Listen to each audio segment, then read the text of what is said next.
प्यारे नाजरीन, अस्सलाम वालेकुम वरहमतुल्लाहि वबरकातुहू। अल्लाह पाक आपको खुश रखे, शाद रखे, आबाद रखे। आज मैं इंशाअल्लाह अल्हम्दुलिल्लाह आपको बताने वाला हूँ कब्र के ताल्लुक़ से कि कब्र किसके साथ कैसा सलूक करती है। देखिए, अगर आपने मेरे भाई ज़िंदगी अच्छी तरीके से गुजारी होगी, अल्लाह के रसूल के फरमान पर अमल करते हुए और अल्लाह के फरमान पर अमल करते हुए ज़िंदगी आपने बसर की होगी, तो कब्र आपके साथ अच्छा सलूक करेगी। आपकी दुनिया भी बेहतर होगी भाई, और कब्र भी बेहतर होगी, और मरने के बाद आखिरत भी बेहतर होगी। अगर आपने ज़िंदगी अल्लाह के रसूल के फरमान के ख़िलाफ़ गुजारी, अल्लाह के कौल के ख़िलाफ़ गुजारी, अल्लाह ने जो दुनिया में भेजने का मकसद बयान किया, अगर आपने उसको नज़रअंदाज करते हुए ज़िंदगी गुजारी होगी, आपकी दुनिया तो ख़राब होगी ही, और कब्र भी आपकी बर्बाद हो जाएगी, और आखिरत भी आपकी बर्बाद हो जाएगी। क्योंकि देखिए मेरे भाई, दुनिया में आने का मकसद सिर्फ़ एक ही है हमारा। अल्लाह फरमाता है, वमा खलक़तुल जिन्ना वल इंसा इल्ला लियाबुदून। मैंने जिन्नो इंसान को सिर्फ़ अपनी ही इबादत के लिए पैदा किया है।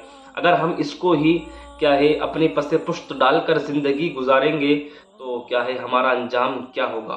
तो मेरे भाई, बताने का मकसद ये है कि अगर किसी इंसान के मरने से पहले अगर उसके जिस्म में कीड़े नज़र आने लगे। देखिए भाई, मैं किसी औरत के पास गया था, तो वो मुझसे बोल रही थी कि हाफिज़ साहब, इनके जिस्म में कीड़े नज़र आ रहे हैं, कि ज़ख्म हो गए हैं इनके, और उस पर हमने कीड़े देखे हैं। जब हमने इनको गुस्ल दिया तो उनके जिस्म पर कीड़े चल रहे थे।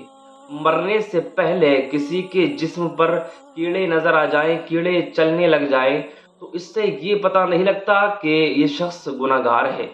ये इसने ज़िंदगी को अच्छी तरीके से नहीं गुजारा। नहीं मेरे भाई, इसका पता तो कब्र में चलता है कि अल्लाह पाक किसके साथ कैसा मुआमला फरमाता है। और देखिए, कब्र में जब इंसान जाता है, तो कुछ इंसान तो वो होते हैं कि जिनके जिस्म मिट्टी में मिल जाते हैं, और कुछ ऐसे होते हैं कि अगर अचानक से कब्र खुल जाए, तो किसी का कफन भी मैला नहीं होता है, बदन भी पूरा, उनकी बॉडी सलामत रहती है।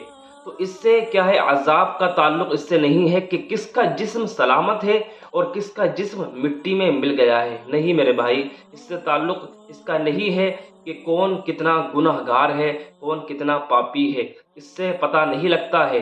तो मेरे भाई, अल्लाह के रसूल सल्लल्लाहु तआला अलैहि वसल्लम फरमाते हैं कि अगर किसी शख्स ने दुनिया में अपनी ज़िंदगी को अच्छी तरीके से नहीं गुजारा होगा, अय्याशियों में, मक्कारियों में, फ़हाशियों में अपनी ज़िंदगी को बर्बाद कर दिया होगा, तो कब्र में सबसे पहले अल्लाह के रसूल फरमाते हैं, उसके जिस्म के आज़ा जो हैं, उसके जिस्म में से सबसे पहले कीड़े कौन से जुज़्व को, कौन से उसके हिस्से को खाना शुरू करेंगे।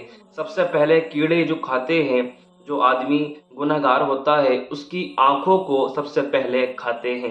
तो मेरे भाई, अगर किसी के बदन में पहले से कीड़े पड़ जाएं, तो ऐसा नहीं है कि वो शख्स गुनहगार है, ऐसा नहीं है। अल्लाह पाक के दस्ते कुदरत में है। अल्लाह पाक जिसके साथ भलाई का इरादा फरमा लेता है, उसे अपना महबूब बना लेता है।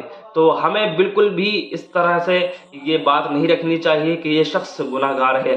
अल्लाह पाक हम सबको अमल खैर की तौफीक अता फरमाए, और तमाम खुराफातों से हम सबको बचते रहने की तौफीक अता फरमाए, और तमाम मेरे इस्लामी भाइयों को तमाम की परेशानियों को दूर अता फरमाए। अस्सलामु अलैकुम व रहमतुल्लाहि व बरकातहू।